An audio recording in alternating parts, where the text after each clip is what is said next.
Hello friends, welcome to my channel. எல்லாரும் எப்படி இருக்கிறீங்க? நாங்கள்லாம் நல்லா இருக்கிறோம். வீக்கெண்ட் சாட்டர்டே விலாக் ஸ்டார்ட் பண்ணியிருக்கிறேன். இன்னைக்கு வந்து ஒரு ஃபுல் டே விலாக் தான் வந்து பார்க்க போகிறோம்.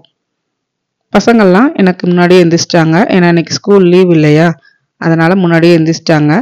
நார்மல் டே ஸ்கூல் இருக்கிற அன்னைக்கெலாம் அடித்தா கூட எந்திரிக்க மாட்டான் பெரிய பையன். பட் வீக்கெண்ட் அதில் இந்த லீவ் அன்னைக்கெலாம் பார்த்திங்கன்னா எனக்கு முன்னாடியே எந்திரிச்சு வந்து உட்காந்துப்பாங்க. ஸ்கூல் இருக்கிற அன்னைக்கு தூக்கம்னு சொல்லி தூங்கிட்டே இருப்பான் பெரிய பையன். ஆனால் இந்த தூக்கம் வந்து லீவ் அன்னைக்கு மட்டும் வரமாட்டேங்கி. அது ஏன்னு தெரியல. எங்களுக்கு காலையில் காஃபி, டீ, பால் இந்த மாதிரி எந்த ஐட்டமும் சாப்பிட்ற பழக்கம் இல்லை. யூஸ்வலாக வந்து அங்கே சாப்பிட்டுக்கிட்டு இருந்தோம். இந்தியாவில் இருக்கும்போது வந்து காலையில் வந்து காஃபி குடிப்போம், ஈவினிங் வந்து டீ எடுத்துப்போம். பட் இங்கே வந்ததுக்கப்புறமா எனக்கு அந்த பால் பிடிக்கிறதில்ல. அதனால் ஒன் டைம் ஆக்கியாச்சு. ஈவினிங் மட்டும் டீ எடுத்துப்போம். காஃபி வந்து தேவைப்பட்டால் எப்போயாவது வந்து பிளாக் காஃபி மாதிரி போட்டுப்போம். பால் காஃபி போடுறதில்ல, பிளாக் காஃபி மாதிரி போட்டுப்போம். அதுவும் வந்து இப்போ வந்து கொஞ்சம் கொஞ்சமாக அப்படியே கம்மி பண்ணணும் அப்படின்னு கம்மி பண்ணியாச்சு. சர்க்கரையை வந்து முடிஞ்ச அளவுக்கு கம்மி பண்ணுவோம் அப்படின்ட்டு கம்மி பண்ணிட்டோம். ஒன் டைம் மட்டும்தான் எடுத்துப்போம். பசங்களுக்குமே வந்து பால்லாம் கொடுக்கறதில்ல. தேவைப்பட்டா பசங்க கேட்டால் நான் மட்டும்தான் கொடுப்போம். காலையில் எங்களோட ரொட்டீன் வந்து நம்மளோட மார்னிங் ஆக்டிவிட்டீஸ் முடித்ததுக்கப்புறமா ஒரு 2 டம்ளர் தண்ணி, அப்புறம் எந்திரிச்சதுலேருந்து ½ அன் ஹவரில் டேரெக்டாக பிரேக்ஃபாஸ்ட்டுக்கு வந்துடுவோம். இன்றைக்கி வந்து இட்லி வித் மல்லி சட்னி தான் வந்து ரெடி பண்ணேன். நைட்டு லெஃப்ட் ஓவர் வந்து குழம்போ இல்லை கிரேவி எதுவுமே இல்லை. அதனால் இன்றைக்கி ஃப்ரெஷ்ஷாக மல்லி சட்னி தான் ரெடி பண்ணியிருக்கிறேன்.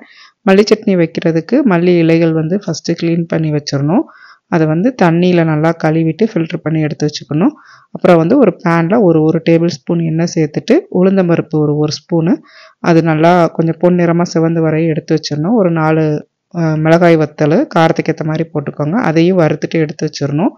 அப்புறம் வந்து ஒரு 3 பல் போல் பூண்டு, அதை வறுத்து எடுத்து வச்சிடணும். இந்த 3ஐயும் தனித்தனியாக நம்ம எடுத்து வச்சதுக்கப்புறமா மல்லிச்செடியை போட்டுட்டு அதை வந்து ஒரு 2 நிமிஷம் அதில் லைட்டாக சிம்மில் வச்சுட்டே அது வெந்தால் போதும். அதுக்கப்புறம் ஆஃப் பண்ணிடணும். அப்புறம் வந்து மிக்சி ஜாரில் கொஞ்சமாக புளி சேர்த்து நம்ம அந்த மல்லி சட்னியை அரைச்சிட்டு அப்புறம் நம்ம தாளிப்பு கொடுத்துடணும். தாளிப்பு கொடுத்து லைட்டாக ஒரு தடவை கொதித்து வந்தால் போதும், மல்லி சட்னி வந்து ரெடி ஆகிடும். ரொம்பவே சிம்பிளான ஹெல்த்தியான பிரேக்ஃபாஸ்ட், நம்ம இந்தியன் பிரேக்ஃபாஸ்ட்டு தான் இட்லி வித் மல்லி சட்னி. இது வந்து சாப்பிட்டுட்டு அதுக்கப்புறமா ஐபிஎல் மேட்ச் இருந்தது, அதை வந்து பார்த்துட்டு அதுக்கப்புறமா என்னோடய ரெகுலர் ரொட்டீனுக்கு தான் வந்து போயிருந்தேன். நான் வந்து நார்மலாக எனக்கு வந்து நான் அந்த குளிக்கிறதுக்கு முன்னாடி நான் வந்து க்ளீனிங் ஒர்க் வந்து பண்ணிவிடுவேன். நான் பண்ணிவிட்டு நம்ம குளிச்சுட்டு ரெஃப்ரெஷ் ஆகிட்டு வர்றது கரெக்டாக இருக்கும். அந்த வாஷ் பேஷின், அப்புறம் வந்து அந்த மிரர் எல்லாமே வந்து அந்த பாத் டப்பு இதெல்லாம் வந்து க்ளீன் பண்ணிடுவேன். வாஷ் பேஷின் வந்து ரெகுலராக டெய்லி க்ளீன் பண்ணிடுவேன். பாத் டப் மட்டும் வீக்லி ஒன்ஸ் வந்து எனக்கு எப்போ டைம் கிடைக்குதோ அந்த டைமில் வந்து க்ளீன் பண்ணிடுவேன். இந்த பாத் டப் கழுவுறது தான் வந்து ரொம்ப அப்படியே ஒரு கஷ்டமான வேலை மாதிரி தெரியும் நமக்கு. வந்து கொஞ்சம் ரெகுலராக பார்க்குற வழக்கை விட இது வந்து கொஞ்சம் நம்ம உள்ளே இருந்தே தேய்ச்சி கழுவணும். அதனால் கொஞ்சம் கஷ்டமாக இருக்கும். இதெல்லாம் முடிச்சுட்டு நான் ரெடி ஆகிட்டு வந்ததுக்கப்புறமா லஞ்ச் சமைக்கிறதுக்கு ஆரம்பிச்சிட்டேன். லஞ்சுமே ரொம்ப சிம்பிளான ரெசிபி தான். டக்குன்னு நம்ம ஒரு 30 to 45 மினிட்ஸ்க்குள்ளே இந்த ஒர்க் வந்து முடிச்சிடலாம். அந்த மாதிரி தான் வந்து நான் ஈஸியாக எடுத்திருக்கேன். ஏன்னா வந்து இந்த ஐபிஎல் பார்த்துக்கிட்டு இருந்ததுனால டைம் ஆகிடுச்சு, லேட் ஆகிடுச்சு. அதனால் சீக்கிரமாக அந்த கரெக்ட் டயத்துக்கு லஞ்ச் வைக்கணுன்ட்டு நான் வந்து டக்குன்னு முடிக்கிற மாதிரி ரெசிபிஸ் தான் அன்றைக்கி செலக்ட் பண்ணியிருந்தேன். வீட்டில் வந்து பட்டாணி இருந்தது. இந்த பட்டாணி வந்து காஸ்கோவில் வாங்கிட்டு வந்திருந்தோம். இந்த பட்டாணி ஃப்ரெஷ் பட்டாணி தான், ஊற வைக்க தேவையில்லை. அதை வந்து நமக்கு பீல் பண்ணியே இந்த மாதிரி காஸ்கோ ஷாப்பில் வந்து விற்பாங்க. அந்த சீசன் டைம்லலாம் இருக்கும். 2 பேக்கெட் வந்து நமக்கு $6 or $7 ரேஞ்சில் தான் வந்திருந்தது. அதை வந்து நான் எடுத்து வச்சுட்டு ஒரு பாக்கெட் தான் வந்து யூஸ் பண்ணிக்க போகிறேன். அப்புறம் பட்டாணி வைக்கிறதுக்கு தேங்காய் வந்து அரைக்கணும். அதுக்கு வந்து நான் ட்ரை கோகோனட் எடுத்திருக்கேன். கொஞ்சமாக வார்ம் வாட்டர் கலந்து மிக்சியில் அரைச்சி எடுத்து வச்சுருக்கிறேன். அப்புறம் எப்பவும் போல் பட்டாணியை வந்து தாளிப்பு கொடுத்துடணும். கடுகு, உளுந்தம்பருப்பு, கருவேப்பிலை, அப்புறம் வந்து கொஞ்சம் வெங்காயம் போட்டு வெங்காயம் நல்லா வதங்கினதுக்கப்புறமா பட்டாணி வந்து ஒன் டைம் நான் வந்து கழுவிக்கிட்டேன். ஸோ பீல் பண்ண பட்டாணி தான் இருந்தாலும் வந்து நான் ஒன் டைம் கழுவிட்டு அதில் சேர்த்துக்கிட்டேன். பட்டாணி வந்து எண்ணெயில் ஒரு 3 நிமிஷம் நல்லா வதங்கணும். வதங்கினதுக்கப்புறமா நம்ம தேங்காய் வந்து ஏற்கனவே அரைச்சி வச்சுருக்கோம்ல, அதை வந்து அதில் அப்படியே சேர்த்துக்கலாம். சேர்த்துட்டு தண்ணி வந்து கொஞ்சமாக மட்டும் எக்ஸ்ட்ரா தண்ணி அந்த மிக்சி ஜாரில் சேர்த்து அதில் ஊற்றிடணும். அப்புறம் இந்த பட்டாணி கிரேவிக்கு வந்து தேவையானது மஞ்சப்பொடி, குழம்பு மிளகாய்த்தூள், அப்புறம் உப்பு, இது 3 சேர்த்துட்டு லைட்டாக அப்படியே கலந்து விட்டுட்டு குக்கரில் வந்து ஒரு சவுண்டு வரணும். ஒரு சவுண்டு வந்தனையுமே வந்து ஆஃப் பண்ணிடணும். ஏன்னா இது நான் சொன்ன மாதிரி இது ஃப்ரெஷ் பட்டாணி. நமக்கு வந்து இந்த பட்டாணி ஊற வைக்கிற பட்டாணினா கொஞ்சம் வேக லேட் ஆகும். இது வந்து ரொம்ப குழஞ்சிரும் ரொம்ப நேரம் விட்டுட்டோம்னா. அதனால ஒரு சவுண்ட் வரையும் ஆஃப் பண்ணிட்டு அப்புறம் தானா வந்து கேஸ் ரிலீஸ் ஆனதுக்கு அப்புறமா நம்ம ஓப்பன் பண்ணி பார்த்தா அது கரெக்டா இருக்கும். இது கூடவே பன்னீர் ஃப்ரைக்கு தான் வந்து ரெடி பண்ணேன். இது வந்து ஃபர்ஸ்ட் டீக்கா பண்ணலாம்னு நினச்சிருந்தேன். டீக்கா பண்ணானா வந்து தயிர் சேர்த்து ஊற வைக்கணும். இந்த தயிர் இல்லாதனால ஒரு சிம்பிளான பன்னீர் ஃப்ரை தான் ரெடி பண்ணேன். அதுக்கு வந்து பன்னீர் வந்து ரெக்டாங்கிள் ஷேப்பில் கட் பண்ணியிருக்கேன். கட் பண்ணிவிட்டு ஒரு 3 மினிட்ஸ் போல் வார்ம் வாட்டரில் வச்சுட்டு அதுக்கப்புறமா அந்த தண்ணியிலேருந்து எடுத்ததுக்கப்புறம் மசால் பொடி, மஞ்சள் உப்பு, கொஞ்சமாக தண்ணி சேர்த்து நான் அப்படியே மேரினேட் பண்ணி வச்சிட்டேன். தேவைப்பட்டால் கொஞ்சமாக வந்து கரம் மசாலா கூட சேர்த்துக்கலாம். நான் வந்து கரம் மசாலா இன்றைக்கி சேர்த்துக்கல. இந்த 3 மட்டும்தான் சேர்த்து கொஞ்சம் தண்ணி தெளித்து அப்படியே நல்லா ஒரு 20 மினிட்ஸ் போல் நல்லா அந்த மேரினேஷன் இருக்கணும். அப்போ தான் வந்து அந்த மசாலாலாம் பன்னீரில் வந்து நல்லா கொஞ்சம் கோட் ஆகும். இந்த 20 மினிட்ஸ்க்குள்ளாக்க நம்ம வந்து குழம்புக்கு ரெடி பண்ண ஆரம்பிச்சிட்டேன். குழம்பு வந்து ஒரு ரொம்பவே சிம்பிள் தக்காளி குழம்பு தான் வந்து வைக்கிறேன். ஒரு தொக்கு மாதிரி தான் ரெடி பண்ணுறேன். தக்காளி குழம்பு பண்ணுறதுக்கு கடுகு, உளுந்தம்பருப்பு தாளிச்சிட்டு கருவேப்பிலை, பச்சை மிளகாய், வெங்காயம் இது நல்லா வதங்கினதுக்கப்புறமா தக்காளி வந்து நல்லா பழுத்த தக்காளியாக இருந்தால் அந்த தக்காளி குழம்புக்கு நல்லாயிருக்கும். என்கிட்ட வந்து ரொம்ப பழுத்த தக்காளி இல்லை, நார்மல் தக்காளி தான் இருந்துச்சு. தக்காளி வந்து நாட்டு பழம் பழுத்த பழமாக இருந்தால் இது நல்லாயிருக்கும். நான் வந்து இந்த பெங்களூர் தக்காளி தான் இருந்தது, அதுதான் வந்து சேர்த்துருக்கேன். தக்காளியை சேர்த்துட்டு நம்ம ஒரு மூடி போட்டு நம்ம மூடி வச்சிடணும். அப்போ தான் வந்து தக்காளி நல்லா மசிஞ்சு நமக்கு குழஞ்சி வரும். அப்பப்போ ஒரு 2 மினிட்ஸ்க்கு ஒரு தடவை கிண்டி விடணும். ஏன்னா இதில் நம்ம வந்து தண்ணி எதுவுமே சேர்த்துக்கல, அதனால் அடி பிடிக்கிறதுக்கு சான்ஸ் இருக்குது. அப்பப்போ ஒரு 2 மினிட்ஸ்க்கு ஒரு தடவை மூடியை எடுத்துகிட்டு கிளறி விட்டோன்னா நமக்கு வந்து அப்படியே ஒரு தொக்கு மாதிரி வந்துடும். பட்டாணி ஒரு சவுண்டு வந்ததுக்கப்புறமா அதை அப்படியே மாற்றி பேக்கில் பின்னாடி உள்ள அந்த அடுப்பில் வச்சுட்டேன். அப்புறம் ஒரு பேனில் எண்ணெய் சேர்த்து தவா ஃப்ரை வந்து பன்னீர் வந்து பண்ணிகிட்டு இருக்கேன்.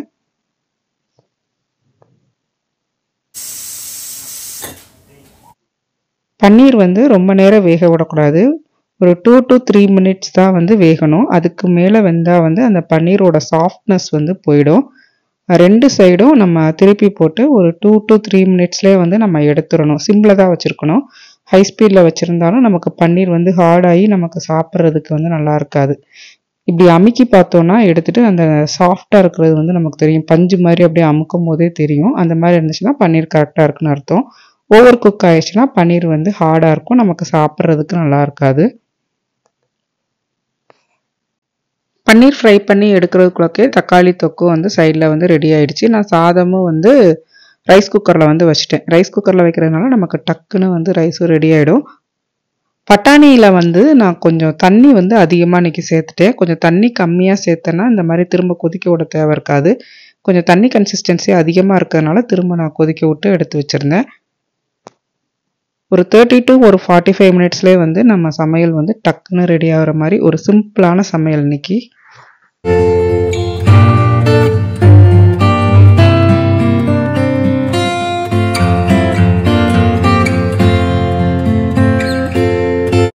பெரிய பையன்தான் வந்து எப்போவும் டீ போடுவான். இன்றைக்கி வந்து பசங்க வந்து தூங்கிட்டாங்க. வீட்டில் வந்து இதுக்கு முன்னாடி வேறு சோஃபா வச்சுருந்தோம். அந்த சோஃபா வந்து டிஸ்கார்ட் பண்ணிட்டோம். அதில் உள்ள குஷன் மட்டும் இருந்தது. அதை கீழே சும்மா விளையாடுறதுக்காக விரித்து விட்டுருந்தேன். அதில் படுத்துட்டு 2 பேருமே நல்லா தூங்கிட்டாங்க. நான் எந்திரிச்சு டீ போட்டதுக்கப்புறமா தான் 2 பேருமே எந்திரிச்சாங்க. அதனால் இன்றைக்கி டீ போடுற ஒர்க் என்னோடதாயிருச்சு. டீ போட்டு குடிச்சிட்டு நேராக வந்து கடைக்கு கிளம்பிட்டோம். ஏன்னா எவ்ரி சாட்டர்டே தான் வந்து அடுத்த வாரத்துக்குரிய மீல் பிளான் வந்து பண்ணுவோம். அது மாதிரி சண்டே வந்து நான்வெஜ் பண்ணுறதா இருந்தாலும் சாட்டர்டே தான் வந்து வாங்கிட்டு வந்து நாங்கள் ஃப்ரிட்ஜில் வந்து ஸ்டோர் பண்ணி வச்சு யூஸ் பண்ணுவோம். அதனால் கடைக்கு கிளம்பிட்டோம். இங்கே வந்ததுலேருந்தே மட்டன் இல்லை சிக்கன் இதுதான் வந்து அடிக்கடி சாப்பிட்ற மாதிரி இருக்குது. மந்த்லி ஒன்ஸ் மட்டும் மட்டன் எடுத்துக்கலாம். அது தவிர மற்ற நாள்லாம் வந்து வேறு ஆப்ஷன் போவோம். அப்படிங்கிறதுனால மட்டன் வந்து கம்மி பண்ணுறதுக்கு பிளான் பண்ணியிருந்தோம். அதனால் தொடர்ந்து ஒரு 2-3 வாரமாகவே வந்து ஃபிஷ்ஷு இல்லை ப்ரானு இந்த மாதிரி தான் எடுத்துக்கிட்டு இருக்கோம். இன்றைக்கும் வந்து ஃபிஷ் வாங்குறதுக்கு தான் கிளம்பியிருந்தோம். யூஸ்வலாக வந்து இந்த மீன் இருக்கும், வாவல் மீன் வந்து இந்த ஒயிட் கலர் வாவல் மீன் வந்து அங்கே இருக்கும். லாஸ்ட் வீக்லாம் வந்து அதுதான் எடுத்துருந்தோம். பட் இந்த டைம் போனப்போ அந்த ஒயிட் கலர் வாவல் மீன் வந்து இல்லை, இந்த பிளாக் டைப் தான் இருந்தது. இந்த கடையில் வந்து மீன் வந்து இந்த மாதிரி நல்லா ஐஸில் போட்டு வச்சுருப்பாங்க. நமக்கு எந்த மீன் வேணுமோ அதை வந்து தேவையை வந்து எடுத்துக்கலாம். அதோட ரேட்டும் வந்து அங்கேயே வந்து நமக்கு டிஸ்பிளேல வந்து இருக்கும். மீன் காலியாக அவங்க வந்து கொண்டு வந்து இந்த இடத்துல வந்து ரீப்ளேஸ் பண்ணிக்கிட்டே இருப்பாங்க. மீன், ப்ரானு, அது போக இந்த இது இருக்குல்ல ஸ்குவிட்டில் வந்து பெரிய ஸ்குவிட் இருக்கும். இதில் வந்து எங்களுக்கு தெரிஞ்ச மீன்னா சங்கரா மீன் இருக்கும், அப்புறம் வஞ்சரம் இருக்கும், கொடுவா மீன், வாவல் மீன், இந்த மீனெல்லாம் வந்து அங்கே இருக்கும். நான் வந்து இதை தவிர அந்த அளவுக்கு எடுக்க மாட்டேன். சங்கரா மீனுமே அவ்வளோவா எடுக்க மாட்டேன், ஏன்னா அதில் வந்து முள் கொஞ்சம் அதிகமாக இருக்குங்கிறனால எடுக்க மாட்டேன். மோஸ்ட்லி இந்த வாவல் மீன் எடுத்துகிட்டு வந்துடுவேன், இல்லை வஞ்சரம் எடுப்பேன். வேறு எந்த மீனும் அவ்வளோ எடுக்க மாட்டேன். பட் இன்றைக்கி வந்து நான் வாவல் தான் பிளான் பண்ணியிருந்தேன். பட் அது இல்லைங்கிறனால வேறு மீன் ஆப்ஷன் ஏதாவது இருக்குன்ட்டு போய் பார்த்தோம். இது வந்து வஞ்சரம் மீன். இந்த மாதிரி கட் பண்ணி வச்சுருப்பாங்க. நமக்கு வந்து இந்த டெயில் பாட்டில் உள்ளதை எடுத்துக்கலாம், இல்லாட்டி தலைப்பாட்டில் உள்ளதை எடுத்துக்கலாம். இது வந்து எது வேணுமோ நம்ம செலக்ட் பண்ணி அங்கே இருப்பாங்க கவுண்டரில், நம்ம கொடுத்தோன்னா அவங்க வந்து நமக்கு க்ளீன் பண்ணி தந்துடுவாங்க. ஃப்ரெஷ்ஷாக வந்து நம்ம மீன் எந்த மீன் வேணுமோ அதை எடுத்து நம்ம இந்த கவரில் போட்டுட்டு அங்கே இருக்கிறவங்கள கொடுத்துட்டோன்னா நமக்கு வந்து என்ன மாதிரி சைஸில் வேணும், தின் வேணுமா திக்காக வேணுமா அந்த மாதிரி சைஸும் சொல்லிட்டோன்னா அந்த ஒரு மீனை வந்து எத்தனை ஸ்லைசஸ் வேணும்னு கேட்பாங்க. நம்ம வந்து 7 இல்லை 8 இந்த மாதிரி நம்ம ஸ்லைசஸ் சொல்லும்போது அதுக்கேற்ற மாதிரி நமக்கு கட் பண்ணி கொடுத்துருவாங்க. அங்கேயே வந்து ஃப்ரையிங் ஆப்ஷன்ஸும் இருக்கும். நமக்கு கட் பண்ணி க்ளீன் பண்ணிவிட்டு ஃப்ரையிங்கும் வேணும்னா வந்து அங்கேயே வந்து ஃப்ரை பண்ணி தருவாங்க. பட் நாங்கள் வந்து ஃப்ரையெல்லாம் பண்ண மாட்டோம். இந்த கவரில் எடுத்து போட்டு அவங்கக்கிட்ட கொடுத்துருவோம். அவங்க வெயிட் செக் பண்ணி எவ்வளோ வருதுன்னு ரேட்டு சொல்லுவாங்க. அப்புறம் எத்தனை ஸ்லைசஸ் வேணும்னு கேட்பாங்க. அதை மட்டும் சொல்லிட்டா நமக்கு டோக்கன் மாதிரி கொடுத்துருவாங்க. ரெடி ஆனதும் நம்ம போய் அவங்கக்கிட்ட இருந்து கலெக்ட் பண்ணிக்கலாம். நான் வந்து இதுதான் எடுத்திருந்தேன், வெள்ளை கொடுவா மீன் தான் வந்து எடுத்திருந்தேன். அது வந்து அந்த மீனை வந்து தூக்கி பார்த்தா நமக்கு தெரியும். அப்புறம் அந்த கண்ணை பார்த்தா கலங்கி இருக்குதா என்னன்னா அந்த செக் பண்ணி வாங்குவோம்ல, அதனால் கொஞ்சம் செக் பண்ணி வாங்கினேன். மீன் வந்து பாதி மீன் கொஞ்சம் சுமாராக இருந்தது. ஓரளவு நல்லா இருக்கிற மீனில் மட்டும் ஒரு 2 மீன் மட்டும் எடுத்து வாங்கிட்டு வந்துருந்தேன். ஒரு 3 மந்த்ஸ்க்கு முன்னாடி கூட ஒரு பெரிய ஸ்குவிட் வந்து வாங்கினது போட்டிருந்தேன் இல்லையா, அது கூட நான் இங்கே தான் வாங்கியிருந்தேன். பெரிய பெரிய ஸ்குவிடெல்லாம் இங்கே இருக்கும். என்ன ஃபிஷ்ஷுன்னு தெரில, நம்ம கட் பண்ண கொடுத்ததுக்கப்புறம் தான் இது எடுத்து வச்சுருக்காங்க. நல்லா சோப் போட்டு கழுவி விட்ட மீன் மாதிரி இருக்குல்ல, நல்லா குளிக்க ஊற்றி கொண்டு வந்து வச்சுருக்காங்க முழம்புழு. இது அதுலேயும் ஒரே வெரைட்டி தான். இது பிளாக்கு, இது வந்து ஒயிட்டு. இதுவாக தான் இருக்குமா, கேட்ஃபிஷ் மாதிரி இருக்கு.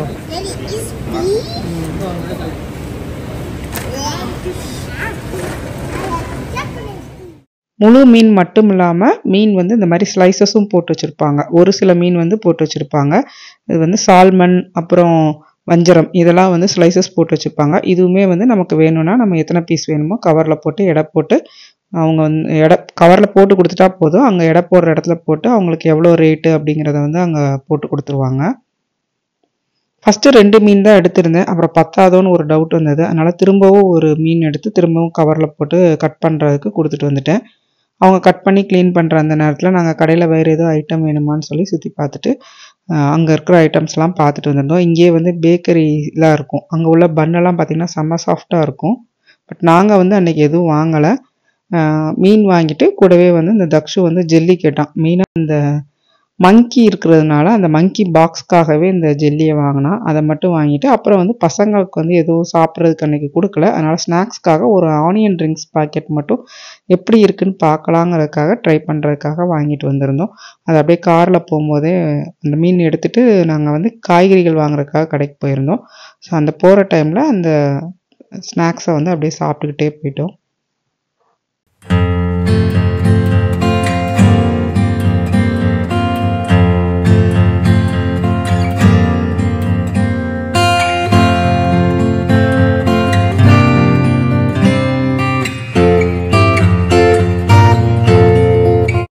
மீன் வாங்கிட்டு அப்படியே காய்கறி கடைகளில் அந்த வீக்குக்கு தேவையான காய்கறிகள்லாம் வாங்கிட்டு வந்துட்டேன். எப்போவுமே காய்கறி கடைக்கு போகிறதுக்கு முன்னாடி முடிஞ்ச அளவுக்கு என்னென்ன வாங்கணும், அந்த வீக் என்ன சமைக்கணும் அப்படிங்கிற பிளான் வந்து நான் போட்டு வச்சுப்பேன். அப்படி இல்லைன்னா ஒருவேளை நம்மளால் இப்போ செய்ய முடியலைன்னா நான் காய்கறிகள் வாங்கிட்டு வந்ததுக்கப்புறமா நம்மகிட்ட என்னென்ன காய்கறிகள் இருக்கோ அந்த காய்கறிகளை வந்து நான் வந்து நோட் பண்ணி வச்சுப்பேன். எனக்குன்னு ஒரு நோட் வச்சுப்பேன். அந்த நோட்டில் வந்து நான் எழுதி வச்சுப்பேன். அதுக்கேற்ற மாதிரி அந்த வீக்குக்குரிய பிளான் என்னென்னைக்கு என்னென்ன சமைக்கணும் அப்படிங்கிற பிளான் வந்து போட்டுருவேன். ஏன்னா ஒரு சில நேரம் காய்கறிகள் வந்து நமக்கு இந்த கீரைலாம் வாங்கினா இங்கே நிறைய தண்ணி தெளிப்பாங்க. அந்த தண்ணி தெளிக்கிறப்போ நம்ம வந்து வாங்கின ஒரு 2 நாளுக்குள்ளக்கே நம்ம சமைக்கணும். அப்படி இல்லாட்டி வந்து அந்த தண்ணி தெளிக்கிறதுனால டக்குன்னு வந்து கெட்டு போயிடும். அது மாதிரி நம்ம ஃப்ரிட்ஜில் வச்சுட்டோன்னா நமக்கு என்ன காய்கறிகள் இருக்குன்னே அப்படியே மறந்துடும். நம்ம ஒவ்வொன்றா நம்ம வந்து ஃபஸ்ட்டு என்ன வச்சோமோ அந்த காய்கறிகள் எடுப்போம். சில நேரம் ஒரு சில காய்கறிகள்லாம் கொஞ்சம் சுமாராக இருந்துச்சுன்னா அடியில் இருந்துச்சுன்னா பாதி அப்படியே வேஸ்ட்டாக போயிடும். அதனால் என்ன காய்கறிகள் வாங்கினாலும் அதை வந்து ஒரு லிஸ்ட்டு மாதிரி எழுதி வச்சுப்பேன். எதை வந்து ஃபஸ்ட்டு சமைக்கணும், எதை வந்து கொஞ்ச நாள் தாங்கும், ஒரு 2-3 நாள் கழித்து சமைக்கலாம். இப்போ கேரட்டு, பீட்ரூட் இந்த மாதிரி காய்கள்லாம் நமக்கு வந்து ஒரு 4-5 நாள் வச்சுருந்தே வந்து சமைக்கலாம். அந்த மாதிரி நான் வந்து பிளான் பண்ணி எழுதி வச்சுப்பேன். எதை வந்து சமைக்கணும், எதை 2வது சமைக்கணும், முதலையே திங்கக்கிழமை என்ன சமைக்கலாம், ஃப்ரைடே வரைக்கும் எது தாங்கும் அப்படிங்கிற மாதிரி அந்த லிஸ்ட்டு வந்து போட்டு வச்சுப்பேன். காய்கறிகள்லாம் எடுத்து வச்சதுக்கப்புறமா மீனை வந்து க்ளீன் பண்ணிட்டேன். நான் முதல்ல சொன்ன மாதிரி மீன் வந்து முதல்ல 2 மீன் தான் எடுத்திருந்தேன். அதுக்கப்புறமா 1 மீன் எடுத்திருந்தேன். அதனால் டோட்டலாக வந்து 3 மீன் எடுத்திருந்தேன். அதனால் 2 கவர் தனித்தனியாக இருக்குது. 2யுமே வந்து ஒரு பெரிய வெசலில் போட்டு அப்படியே க்ளீன் பண்ணிட்டேன். மீன் வந்து அவங்க என்னதான் சுத்தம் பண்ணி கொடுத்துருந்தாலுமே அந்த செதில்கள்லாம் கொஞ்சம் கொஞ்சம் அதில் இருந்தது கழுவுனதுக்கப்புறம். அதனால் நான் வந்து ஒரு 4-5 வாட்டி நல்லா கழுவிட்டு அப்புறமா கொஞ்சம் லெமன் சேர்த்து ஒரு தடவை கழுவிட்டேன். கழுவுனதுக்கப்புறம் மசாலா வந்து மேரினேட் பண்ணி ஒரு 6 ஸ்லைஸ் மட்டும் நான் எடுத்து வச்சுட்டேன். ரொம்ப எடுத்து வைக்கல, ஏன்னா பசங்க வந்து ஃப்ரையை விட குழம்பு மீன் தான் அவங்களுக்கு ரொம்ப பிடிக்குது. அதனால் ஒரு 6 ஸ்லைஸ் மட்டும் மஞ்சத்தூள், மிளகாய்த்தூள், உப்பு இந்த 3 தான் போட்டு அப்படியே மேரினேட் பண்ணி ஒரு பவுலில் எடுத்து வச்சு அப்படியே வந்து ஃப்ரீசரில் வச்சிட்டேன். மறுநாள் வந்து நம்ம மத்தியானம் தான் சமைக்க போகிறோம். காலையில் எடுத்து ஃப்ரீசர்லேருந்து வெளியில் வச்சோன்னா மத்தியானம் வந்து நம்ம ஃப்ரை பண்ணிக்கலாம். டின்னருக்கு இட்லி தான், அதனால் இட்லி வந்து ஊற்றி வச்சுட்டேன். மத்தியானம் வச்சுருந்த தக்காளி தொக்கு வந்து இருக்குது ரிமைனிங். ஸோ அதை வச்சே வந்து டின்னர் ஒர்க் முடிச்சிடலாம். மீனை வந்து ஃப்ரீசரில் வச்சு நம்ம சமைச்சோன்னா மறுநாள் வந்து அன்ஃப்ரீஸ் பண்ணி நம்ம சமைக்கிறவங்களுக்கு அது ஒரு மாதிரி கொலக்கொலன்னு ஆன மாதிரி ஆயிரும். அது மாதிரி மீன் குழம்பு முதல் நாளே வச்சுட்டா அதோட டேஸ்ட்டு வந்து நல்லாயிருக்கும். அதனால் வந்து வாங்கின உடனே நான் வந்து மீனை க்ளீன் பண்ணிவிட்டு குழம்பு மட்டும் ரெடி பண்ணி வச்சுட்டேன். மீன் குழம்பு வந்து மசாலாலாம் அரைச்சி ஊற்றி இன்றைக்கி வச்சுருந்தேன் குழம்பு. யூஸ்வலாக வந்து நான் இந்த மாதிரி மீன் குழம்பு வைக்க மாட்டேன். இன்றைக்கி கொஞ்சம் மீன் வந்து நிறையா பல்க் குவான்டிட்டியில் இருக்கிற மாதிரி இருக்குது. அதனால தான் வந்து அரைச்சி விட்டு வச்சுருந்தேன். இது வந்து நமக்கு மறுநாள் இட்லி தோசைக்கும் இந்த கிரேவி மாதிரி கன்சிஸ்டன்சிலாம் கரெக்டாக இருக்கும்னு இந்த மாதிரி வச்சுருந்தேன். பட் நான் வந்து யூஸ்வலாக எப்படி வைப்பேன்னா, சின்ன வெங்காயம் எண்ணெய் சேர்த்து சின்ன வெங்காயம் வதங்கையுமே புளி தண்ணியை கரைச்சி ஊற்றிட்டு அப்புறம் மசால் பொடி, மஞ்சள் பொடி, உப்பு இந்த 3யும் போட்டுட்டு கொதிக்க விட்டுருவோம். கொதித்து அந்த எண்ணெய் பிரிஞ்சு வர்ற டைமில் மீன் துண்டை வந்து உள்ளே போட்டுருவோம். இது வந்து ரொம்பவே சிம்பிளான ஒர்க்கு. அந்த மாதிரி தான் ரெடி பண்ணுவேன். இதில் வந்து என்னென்னா சாதம்க்கு அது நல்லாயிருக்கும். பட் இந்த இட்லி தோசைக்கு வந்து தொட்டு சாப்பிட்றதுக்கு வந்து அது கிரேவி கன்சிஸ்டன்சி அந்தளவுக்கு இருக்காது. அதனால் இன்றைக்கி வந்து நான் வந்து வெங்காயம், பூண்டு, மசாலாலாம் அரைச்சி விட்டு இன்றைக்கி குழம்பு வச்சுருக்கிறேன்.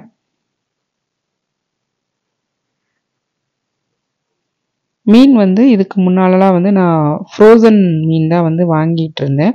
இந்த ஃப்ரோசன் மீன் வாங்குறப்ப என்ன ஆச்சுன்னா, வீட்டில் வந்து கட் பண்ணவே முடியல. அது கட் பண்ணும்போது என்னென்னா ஸ்லைஸ் வந்து ஒரு போல வராமல் அந்த தோலெல்லாம் சில நேரம் பிச்சுக்கிட்டு வர்றது இந்த மாதிரி இருந்தது. இந்த கட் பண்ணுற ஆப்ஷனே வந்து எனக்கு பிடிக்கல. அதனால தான் வந்து இடையில வந்து கொஞ்ச நாள் வந்து மீன் வாங்காமல் இருந்தோம். அப்புறம் ஃப்ரெண்ட்ஸ் மூலமாக தான் எங்களுக்கு இந்த கடை வந்து தெரிஞ்சது. இங்கே வந்து நல்லா நமக்கு ஸ்லைஸ் வந்து கரெக்டாக கட் பண்ணி தந்துடுறாங்க. அதுக்கப்புறமா தான் அடிக்கடி இந்த கடைக்கு வந்து போக ஆரம்பித்தோம். யூஸ்வலாகவே வந்து நீங்கள் இந்த மாதிரி எங்கேயாவது அப்ராடில் இருக்கிறீங்க அப்படின்னா நமக்கு ஏஷியன் டைப்பில் உள்ள சூப்பர் மார்க்கெட் இருந்தால் பாருங்கள். சைனீஸ் ஆர் ஜாப்பனீஸ் மார்க்கெட் மாதிரி பார்த்தீங்கன்னா அவங்க அந்த மார்க்கெட்டில் வந்து நமக்கு இந்த மாதிரி ஐஸில் மீன் போட்டு வச்சுருப்பாங்க. நமக்கு ஃப்ரெஷ்ஷாக கேட்டால் வந்து ஸ்லைஸ் போட்டு தருவாங்க. அந்த மாதிரி கடை வந்து இருக்கும். இந்த ஃப்ரோசன் மீன் வாங்கி நம்ம சமைக்கிறதுக்கு இது எவ்வளவோ தேவையில்லைன்னு சொல்லி எனக்கு தோணும். ஏன்னா ஃப்ரோசன்லலாம் பார்த்திங்கன்னா நார்மலாக ஒரு 2 வருஷம் 3 வருஷம் கூட எக்ஸ்பைரி டேட் போட்டிருப்பாங்க. பட் இதுக்கு அது பெட்டர் தான். பட் இந்த மீன்லேயும் வாங்கும்போது கொஞ்சம் நம்ம கேர்ஃபுல்லாக வாங்கணும். முக்கால்வாசி வந்து மீனோட கண்ணு வந்து கலங்கி தான் இருக்கும். அது மாதிரி தூக்கி பார்த்தாலும் கொஞ்சம் அந்த ஃப்ரெஷ்னஸ் இருக்கிற மாதிரி இருக்காது. கொஞ்சம் நம்ம பார்த்து செக் பண்ணி தான் வாங்க வேண்டியிருக்கும் இந்த மாதிரி வாங்குகிற மீனையும். மீன் குழம்பு ரெடி பண்ணிவிட்டு அந்த டின்னர் ஒர்க்கு ஃபுல்லாக முடிஞ்சதும் ஆஸ் யூஷுவல் அந்த கிச்சன் கிளீனிங் ஒர்க்கையும் நான் வந்து கையோட முடிச்சிட்டேன். டெய்லி என்னோட நைட் ரொட்டீனில் கண்டிப்பாக கிச்சன் க்ளீன் பண்ணாமல் படுக்கவே மாட்டேன். பட் அதுலேயும் இன்றைக்கி வந்து மீன் சமைச்சதுனால அந்த கிச்சன் சிங்க் வந்து நம்ம கழுவுனது வச்சதில் வந்து கண்டிப்பாக ஸ்மெல் வரும். அதனால் அந்த ஸ்மெல் வந்து இல்லாமல் இருக்கிறதுக்காக நான் என்ன பண்ணேன்னா, அந்த பேக்கிங் சோடா இருக்கும்ல அதை வந்து ஒரு 4-5 ஸ்பூன் வந்து இந்த மாதிரி அதில் போட்டுட்டு வினிகர் வந்து நான் எப்போயுமே வீட்டில் வச்சுருப்பேன். அந்த வினிகரை வந்து அந்த பேக்கிங் சோடா மேலே அப்படியே போட்டுட்டு நல்லா ஒரு ப்ரஷ்ஷு இல்லை ஸ்க்ரப் வச்சு நம்ம நல்லா தேய்ச்சி விட்டுட்டு அப்புறமா நம்ம அந்த தண்ணியை ஊற்றி விட்டுறணும். இதனால் வந்து நமக்கு அந்த மீனோட ஸ்மெல் வந்து இல்லாமல் இருக்கிற மாதிரி இருக்கும். மற்ற நான்வெஜ் விட நமக்கு வந்து மீன் வந்து கண்டிப்பாக ஸ்மெல் இருக்கும். அதனால் மீன் சமைக்கிற அன்னைக்கு இந்த மாதிரி பண்ணிடுவேன். நார்மலாகவே இதை வந்து வீக்லி ஒன்ஸ் பண்ணோன்னா நம்ம சிங்க் வந்து நல்லா பளிச்சுன்னு இருக்கிற மாதிரி இருக்கும். உங்களுக்கும் ஒருவேளை நான்வெஜ் ஸ்மெல் எதுவும் பிடிக்கல அப்படின்னா, கிச்சன் வந்து இந்த ஒரு மாதிரி ஸ்மெல் அடிக்குது அப்படின்னா, இந்த மாதிரி பேக்கிங் பவுடரும் வினிகரும் வந்து யூஸ் பண்ணி பாருங்கள். கொஞ்சம் அந்த ஸ்மெல் கண்ட்ரோல் ஆகிற மாதிரி இருக்கும். இந்த விளாக் இதோட முடிச்சுக்கிறேன். உங்களுக்கு இந்த விளாக் பிடிச்சிருந்தா லைக் பண்ணுங்கள். இன்னொரு இன்ட்ரெஸ்டிங்கான விளாகில் பார்க்கலாம். பாய்.